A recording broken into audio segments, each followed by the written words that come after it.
Йоко Лакаре.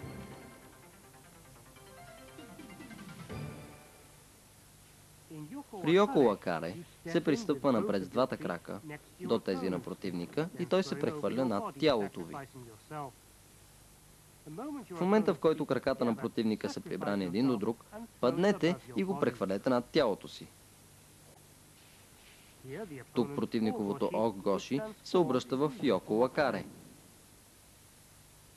Веднага, щом противникът ви падне с Огоши, се откриете настрани и обърнете техниката му в Йоко Лакаре.